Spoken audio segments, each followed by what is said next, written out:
So this first session today will begin with a presentation by Hal Weaver. I sent out a revised description, and in case you haven't seen that, it's different from what's in the program. So let me just read it, and then I'll turn the session over to Hal to speak out of the silence when he's ready. The BlackQuaker Project, Reframing Justice in the Religious Society of Friends with Hal Weaver. We begin with a videotaped presentation on our ministry, the BlackQuaker Project, highlighting our unique Quakers of Color International Archive, QCIA, housed in the UMass at Amherst Bois Library. Then we present on two aspects of justice for which we request action in the Religious Society of Friends.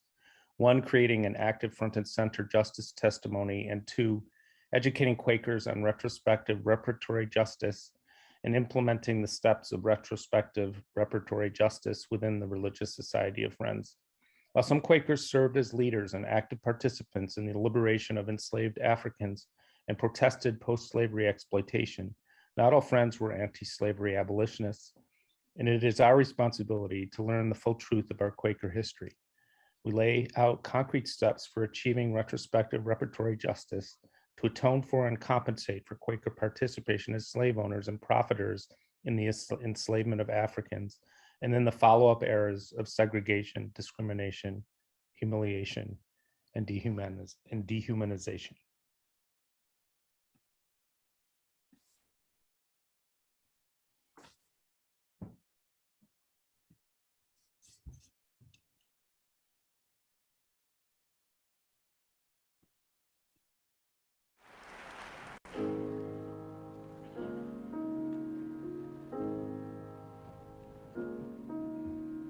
No more auction block for me. No more, no more, no more auction block for me. Many thousand gone.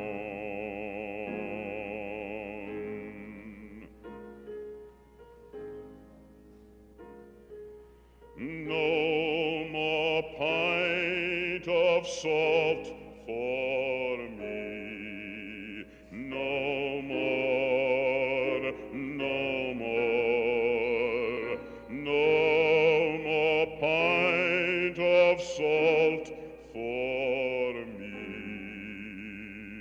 Many thousand gone.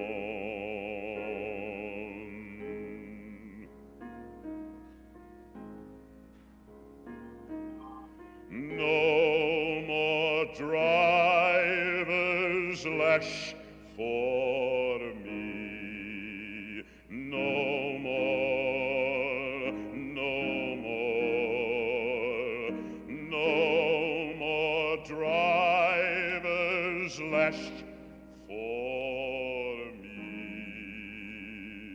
Go many thousand gone.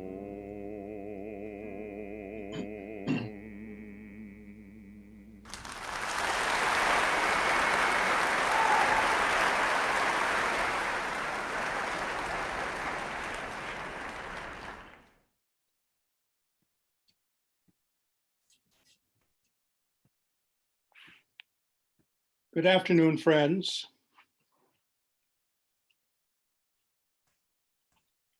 Black Lives Matter, Black Quaker Lives Matter. We're very happy to be back at the Quaker Institute for the Future for the first time, I think, since 2006, sharing with you some of our thoughts around the subject, reframing justice in the Religious Society of Friends. The BlackQuaker Project, reframing justice in the Religious Society of Friends.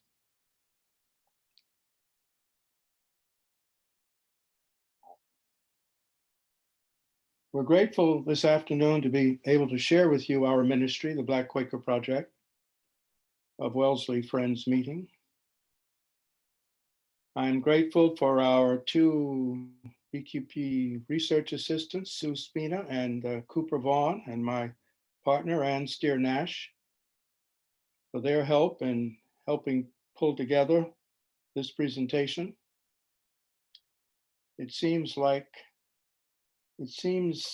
to take a village to help Hal Weaver prepare and deliver a Zoom presentation.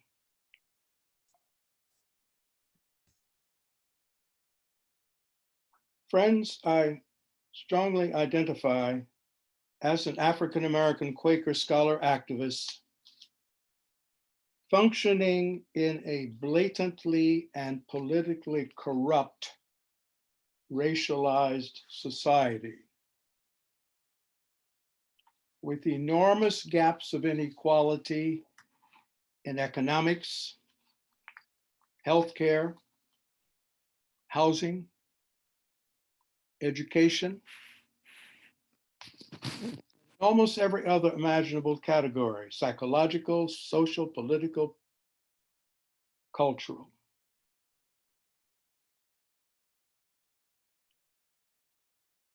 I need not remind you that our divided society suffers from the widespread existence of systemic racism and systemic violence, with poverty being the most widespread form of systemic violence in the world, as Gandhi reminded us many decades ago. The culture and cancer of white supremacy are ever present. These selected phenomena and events would be included in our list. The barbarity of the transatlantic slave trade, the savagery and exploitation of chattel slavery in southern and northern states, the Jim Crow laws and practices that followed enslavement, the raising of numerous Black communities, including Tulsa, Oklahoma, discrimination against African Americans in the administration of the GI Bill related to education and housing. May I remind you that 98% of the FHA loans and homes went to white Americans. Police brutality and mass incarceration of African Americans. The school to prison pipeline. Discriminatory, racialized medical practices and assumptions. May I also remind you of our nation's foreign policies and practices that starve people and attempt to disrupt political systems around the world. Afghanistan, China, Cuba, Haiti, Iran, Russia, to note just those currently in the news.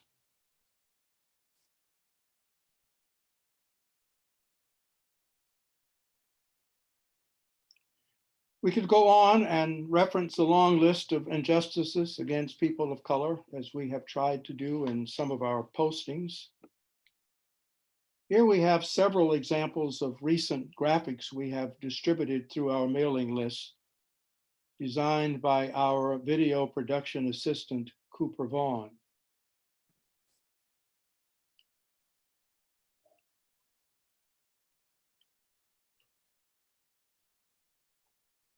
How do we achieve truth under these circumstances? We wish to inject the observations of the great scholar activist W.B. Du Bois when he wrote these words many decades ago. We who are dark can see America in a way white Americans cannot. So today, our ministry, the BlackQuaker Project, will be sharing with you ideas and actions that we hope we can collectively undertake on our long road to freedom, equality, and peace. This afternoon, we will attempt to share evidence, facts, opinions, and perspectives that challenge the narratives to which we all are accustomed. We hope that might give us, as friends and friends of friends, the tools to challenge and to change those aspects of Quakerism in our broader society that we might wish to change or to see changed. We ask you to process our presentation with an open mind and open heart and an open spirit.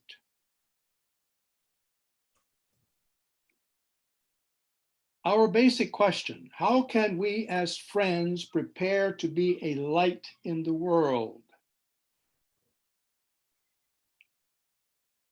I am convinced that we need to change some of our fundamental ways of approaching the world and its ailments. Even perhaps changing our way of approaching our testimonies, our beliefs, our faiths, our relationships with other human beings.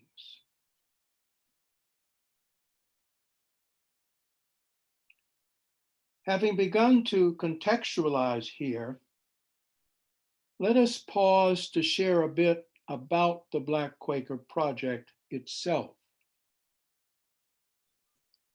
I will hand things over to our video and research assistant, Cooper Vaughn, whose beautiful graphics you have just seen on a previous slide, to briefly introduce his video. Thank you for the introduction, Hal. So today I have a video for you on the BlackQuaker Project that provides a general overview of the work of the ministry with a specific focus to the ongoing efforts to expand the Quakers of Color International Archives. Thank you for watching. Is it true to say that the issues that have driven you through this have been largely issues of systemic violence, racism, structural issues like that, essentially? Primarily, yes. And what keeps me here is my ministry, which is the BlackQuaker Project. It's an outreach and enreach ministry of Wellesley Friends Meeting. And the idea is to give word to that majority of Quakers who are invisible, that is, people of color.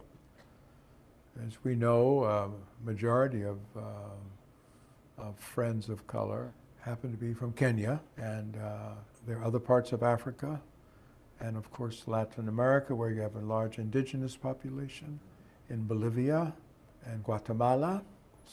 I was born in the rural area in Bolivia, near the mountains, because the Quakers arrived to Bolivia in 1919.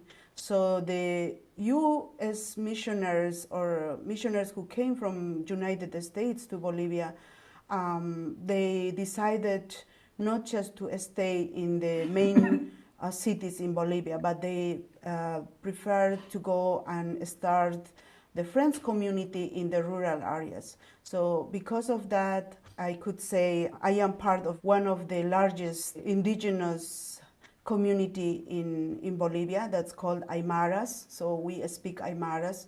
So most of the Quakers, early Quakers in Bolivia were Aymaras, you know. But nowadays, the Quakerism has been growing in Bolivia. We not only have in the highlands where Aymaras are located, but we do have now in the Valley area and in the Amazon area in Bolivia.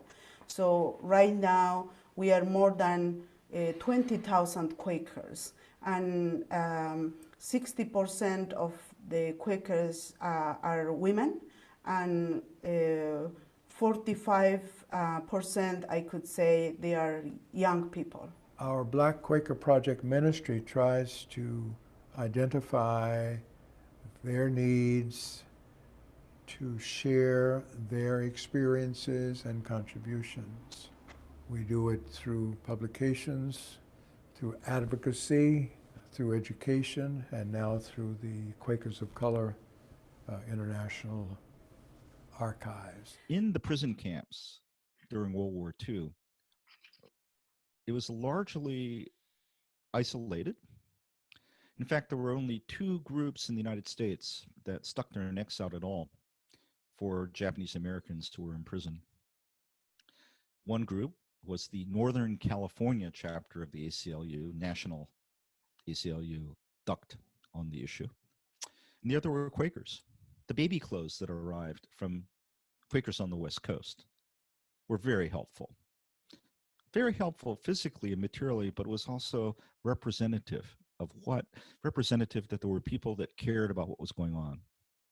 Or my father tells me the story of a Quaker from Philadelphia that pops up in the middle of the Arizona desert.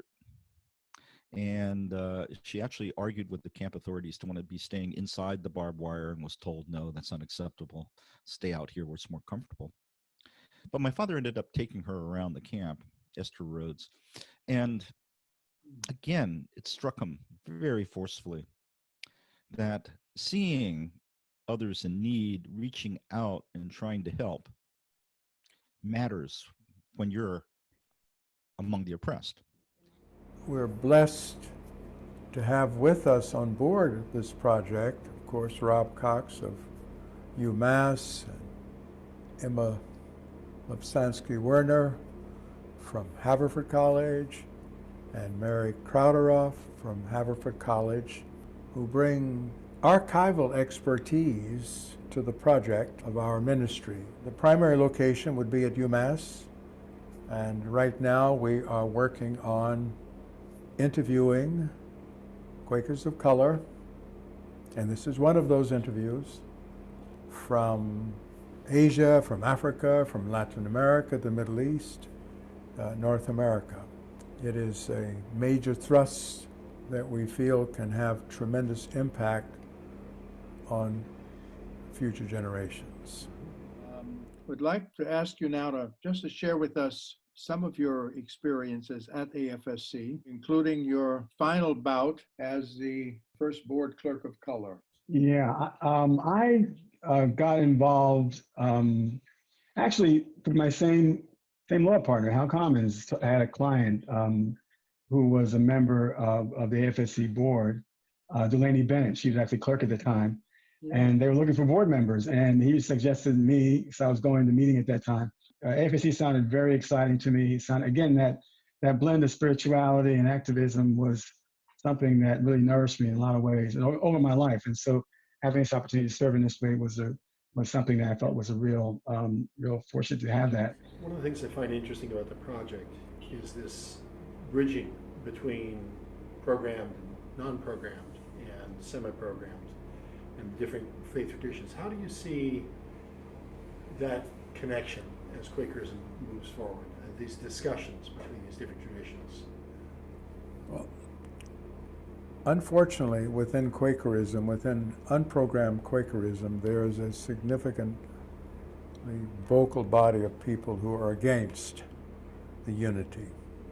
Our position is that we want to do everything we can to bring Quakers together. Quakers from Africa with Quakers of the United States, Quakers from South America, Quakers of Asia, Quakers of Europe, Quakers of color. I have come to realize that for me, I like about Quakers, they're much more open for people to seek through experience what they really can live with and accept in their own lives. The reality is that many more Christocentric program Quakers exist in the world than unprogrammed. And I feel an obligation, I feel a leading. Our ministry is led to try to see how we can get these groups to collaborate. Inua moyo wangu ili mimi nizungumuze nawe. Inua moyo wangu ili mimi nizungumze nawe. Inua Baba, inua moyo. If you could change one thing about the Religious Society of Friends, what would it be? To me, it would be the mode of worship. So that even if you go to any part of this world, you just feel you are a Quaker. And that you are accepted. And that your views are everybody's views. Because me, I believe when you put the silent worship and the programmed and the program together, it brings in very comfortably the talking and the listening. So you would like to see a combination? Yeah. Is that what you're saying? Yeah. A combination of the two. Good. Because like, you like it or not, you don't just say, God, I'm talking to you and I would like you to. You also must give a chance for God to talk to you. And when he's talking to you, you are listening. So you like it or not, there is the programmed and there is the program. And both of them can go on very comfortably. And still, we move on. For me, one of the things I found when I attend semi-program meetings, for example, is that it's extremely rich. I mean, one of the richest meetings that I've ever attended has been semi-programmed because there's time for our own reflection and waiting for God. But there are times when there are beautiful voices that are singing. And that's a very moving experience as well. Why Quakerism? Because it was a place where I could marry the two things. I could marry Unitarianism with their focus on the church being involved in making a better life out there. And I could do the Christocentric thing with the hymns and the this, that, and the other, and the Bible and the whole thing. On the other hand, I could put them together in one place, and there was my Quakerism. I think we have so much to learn from each other. I find it very much of a learning experience when I'm in the presence of Quakers from the different traditions. It's inspirational. Yeah. And demographically, they are the majority. And demographically, they are the majority and growing and expanding considerably. So, how do we work together? That's what I'm looking for.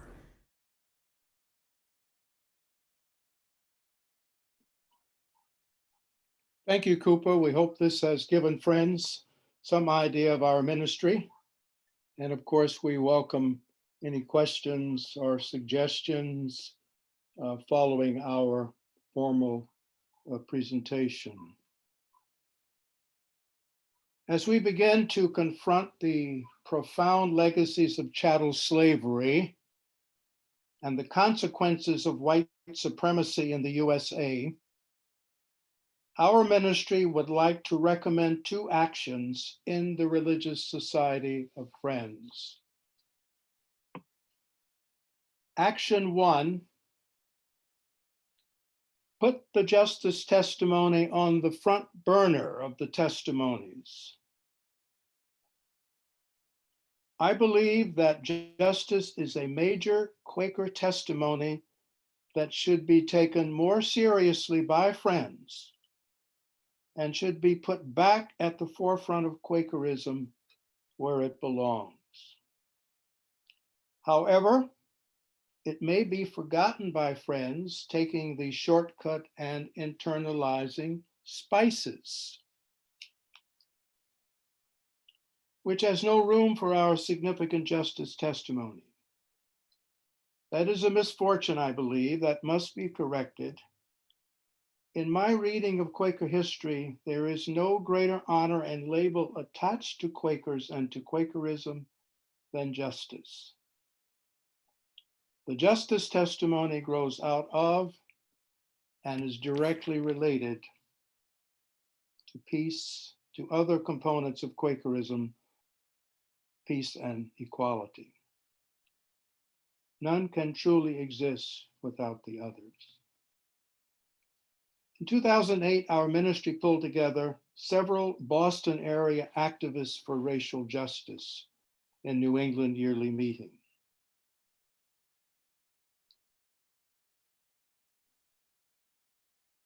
An ad hoc working group for justice testimony. Working with fellow NEYM friends Rachel Carey Harper, Brian Core, Ann Nash, and the late Greg Williams. Our working group came together to, quote, pray over and to examine how friends' testimonies of equality and peace and truth lead us to propose a testimony of justice as a written expression of our faith. Agreeing with the British Peace Studies founder, friend Adam Curl, in his 1981 Swarthmore, UK lecture, we recognize, quote, that justice has a twofold meaning. One is spiritual, righteousness, the observance of the divine law. The other is temporal, including fairness, righteous dealing. Our vision of justice is the result of seeking to live in alignment with nonviolence, compassion, redemption, and love, friend Adam Curl said in his Swarthmore lecture. Through the work of this ad hoc committee, we came up with a list of queries that I encourage you to reflect on. Why do we need a justice testimony in the Religious Society of Friends? Why and how might a justice testimony help friends in our spiritual and temporal practices? What does justice mean to friends?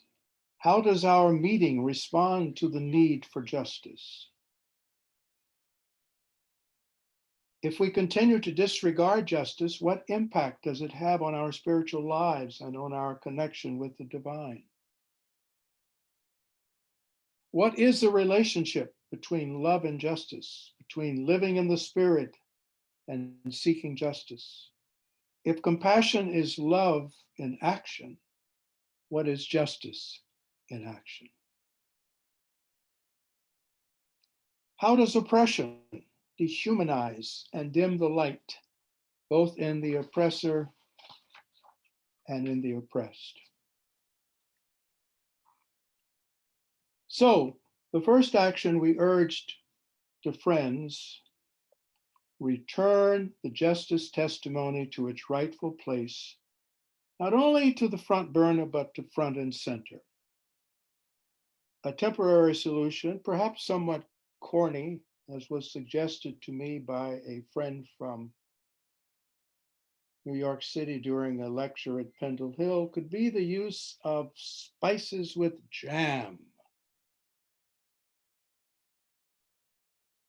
meaning simplicity, peace, integrity, community, equality, stewardship, with justice and mercy.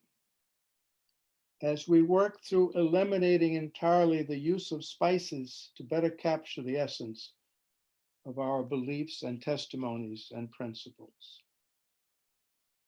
Friends, can there be peace without justice? Friends, can there be equality without justice?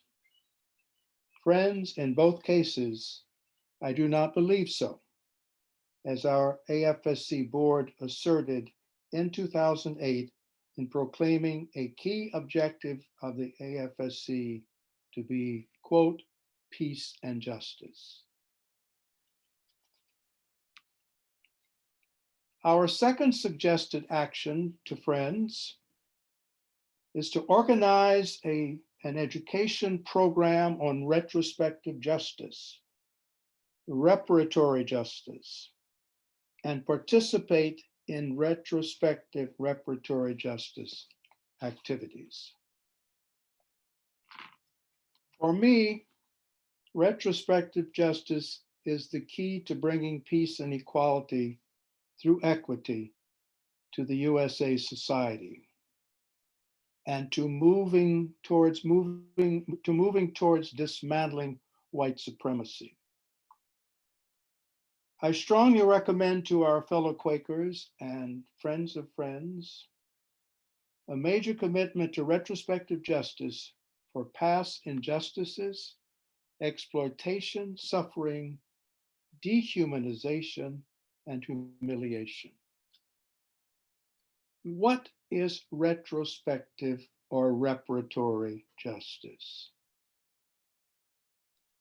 This term refers to attempts to administer justice years, decades, or centuries after the commission of a severe injustice or series of injustices against persons, communities, ethnic groups, race, etc.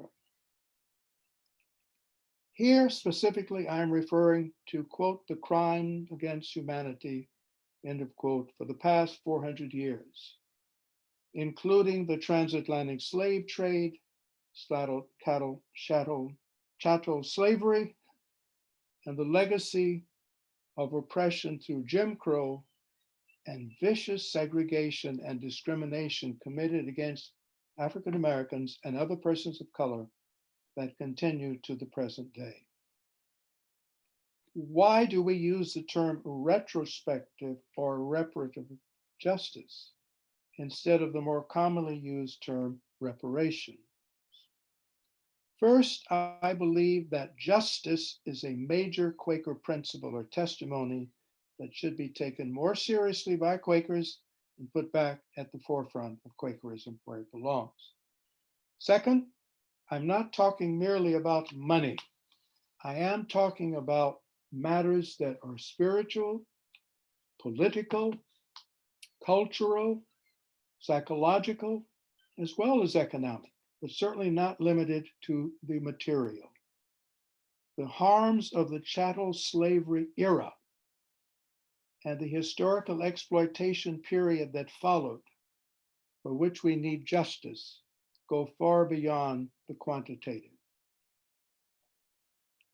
Hence, I am proposing the following steps for your consideration as individual friends and to our monthly, quarterly, and yearly meetings. My recommendations here for retrospective justice within the Religious Society of Friends are based on the strong ethical foundation provided by the 2006 Brown University report, Slavery and Justice.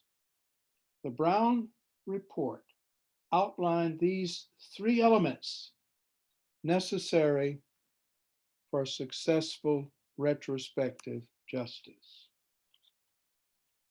Step number one,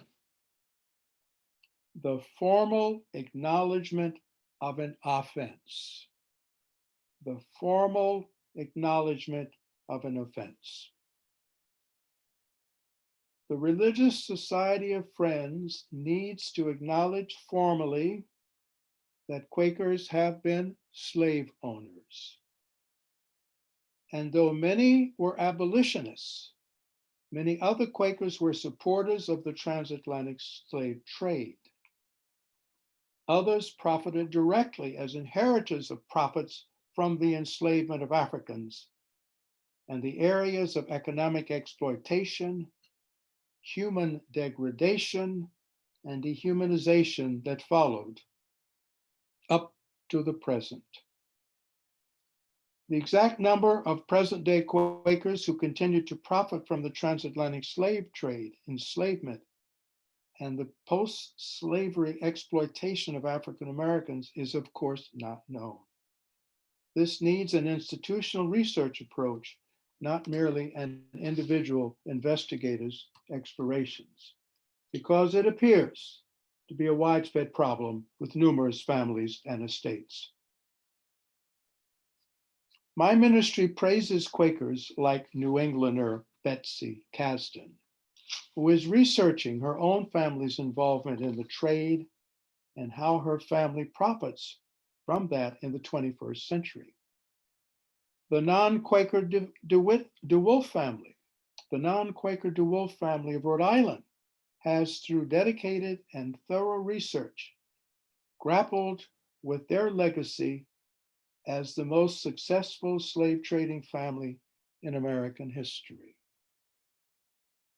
Producing the documentary film Traces of the Trade and publishing the book Inheriting the Trade.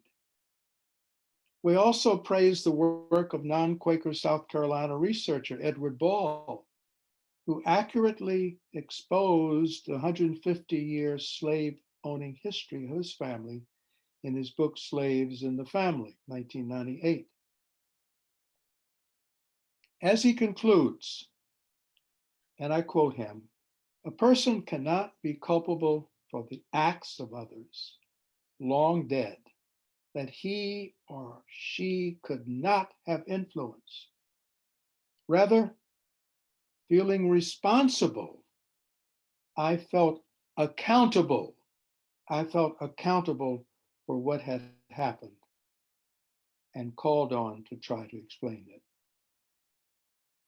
Betsy Kasdan, Edward Ball, and the DeWolf family all exemplify how descendants, scholars, and others seeking the truth can collaborate to acknowledge the truth of the past. Step number 2, a commitment to truth telling, a commitment to truth telling. Telling the truth in all its complexity is what I am attempting to do. I believe this should be the job of the whole Quaker community, as well as individual monthly, quarterly, and yearly meetings. According to the Brown University report, the only way to truly take responsibility for the actions of our ancestors is to, quote, create a clear historical record of events, end of quote, and properly memorialize our history so that we do not forget. After learning the truth of our American history, we recommend that you commit to getting your quarterly, monthly, and yearly meetings and the various other Quaker organizations to commit to the memorialization of those affected by chattel slavery and the follow-up exploitation by designating an actual day of remembrance. It could be any day. It would memorialize the truth of the activity that Quakers and our Quaker meetings actively participated in and profited from slavery and the exploitation that followed enslavement. We are now obligated to acknowledge this reality as a major atrocity in Quaker USA and world history. And finally, step number 3, the making of amends.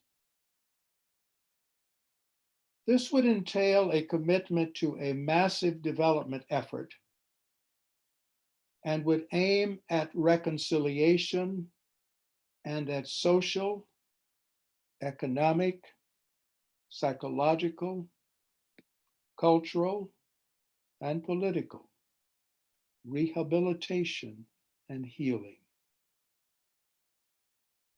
Friend Bayard Rustin sums it up, and I quote him, "I fail to see how the human rights movement can be victorious in the absence of radical programs for full employment, abolition of slums, the reconstruction of our educational system, new definitions of work and leisure.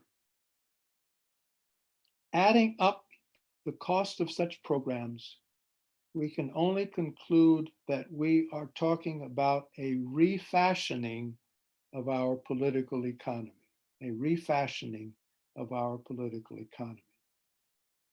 A refashioning of our political economy, of our society, a refashioning of the religious society of Friends.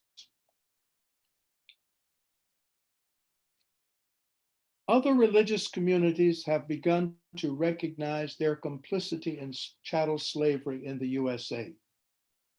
In 2019, the Princeton Theological Seminary announced a $27 million commitment to various initiatives to recognize how it benefited from the enslavement of Africans in the USA. This is the largest monetary commitment to date by an educational institution that we are aware of. In 2021, the Jesuit Conference of Priests pledged to raise $100 million for the descendants of enslaved people. This pledge is the largest monetary effort of the Roman Catholic Church to atone for its role in slavery. In the end, almost nothing was done to compensate the newly freed African Americans for their years of unremunerated toil, exploitation, and dehumanization. And likewise, little has been done to bridge the continued racial chasm that slavery has carved in the nation. What can the Religious Society of Friends do to make amends for its complicity in chattel slavery and work towards a more just society in the future? We note that some public entities have taken steps to compensate. In March 2021, Evanston, Illinois became the first US city to issue slavery reparations. The Harvard Kennedy School will soon release a major study documenting economic reparations needs and efforts. Faculty members like Quaker Linda Bilmus and Cornell William Brooks demonstrated that reparations for African Americans could fit within an existing federal restitution program. The researchers identified 7 functional categories of harm: housing, labor, criminal punishment, health care, education, violence, and disenfranchisement. We also have begun to collect data as we thankfully notice that USA and UK Quakers have begun to translate their awareness and knowledge into action. We mention only several recent efforts of Quaker units, monthly meetings, yearly meetings, nonprofit foundations, funding agencies, which have begun to formally acknowledge past offenses. Very recently, on 10 May 2021, Abington Monthly Meeting in Pennsylvania approved, quote, a minute of reconciliation, end of quote. Formally recognizing that the meeting profited from the slave trade and committing to reparatory justice. We further quote the minute. We wish to atone for these past oppressions and injustices in the hope of bringing healing through retrospective justice to African Americans and indigenous peoples. To this end, we have set up the Bothwell Reparations Fund, to which members and attenders may contribute. Also, we will continue with our deeper education to better understand and seek a renewed and ongoing right relationship. End of quote. Britain Yearly Meeting has taken steps to become actively anti-racist, publicly acknowledging their past involvement in the slave trade and committing itself to 3 goals. 1, to be an anti-racist employer.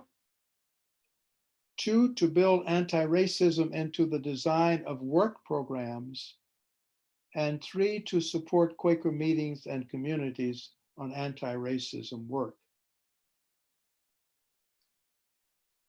Baltimore Yearly Meeting, which recently contacted our ministry for collaboration, has also begun a commitment to anti-racist work, which we soon look forward to learning more about. On 15 April 2021, the Roundtree Society of England released a preliminary report investigating how the Quaker Charitable Trust benefited from, quote, slavery, unfree labor, and other forms of exploitation during the eras of colonialism and apartheid. End of quote. Following the report, the Roundtree trustees released a public apology on its website, taking responsibility for the organization's past and committing to reparatory justice. Finally, closer to home, the American Friends Service Committee, Friends General Conference, Friends Council on Education, and Pendle Hill have initiated an anti-racist coalition. We wish them well as they tackle the cancer of worldwide white supremacy. As we summarize and conclude, over 60 years as an African-American conscience objector and racial justice seeker activist have taught me that in order to enact real positive change, we must have a more accurate understanding of the roots of political, economic, cultural, and social phenomena. To do so, we must begin with truth. Let us close by reminding you of the 2 action items we recommend to Friends this afternoon and to the Religious Society of Friends as a whole. 1. Action 1 is prioritize the justice testimony within the Religious Society of Friends, putting it front and center. Action 2, organize an education program on retrospective reparatory justice and participate in retrospective reparatory justice activities. Thank you, friends, for allowing us to share our ministry and our message with you this afternoon. We welcome your comments, questions, and suggestions. We're especially interested in your feedback on the following questions. 1, how might we best take this action plan to the Religious Society of Friends? To which units and key persons? Number 2, which foundations or agencies might be most interested in funding these efforts on a major scale? Number 3, what are some of its strong points? Number 4, what are some of the points that need strengthening or clarifying? And number 5, what are some of your other suggestions for moving this proposed justice action plan forward?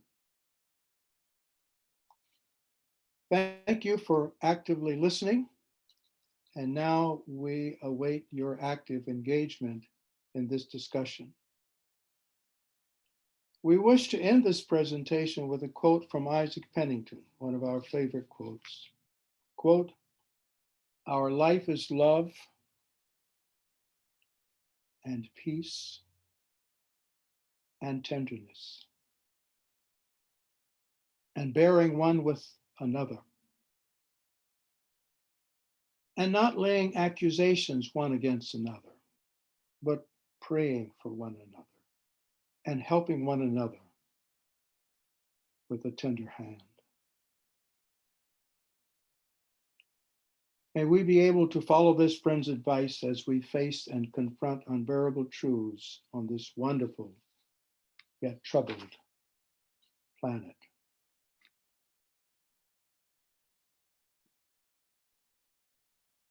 Friends, we encourage you to visit our website to learn about our ministry and to sign up for our mailing. We welcome your comments and suggestions as we carefully listen. We hope that some of you will be moved to action. Our ministry will hold you in the light. Peace and love to all.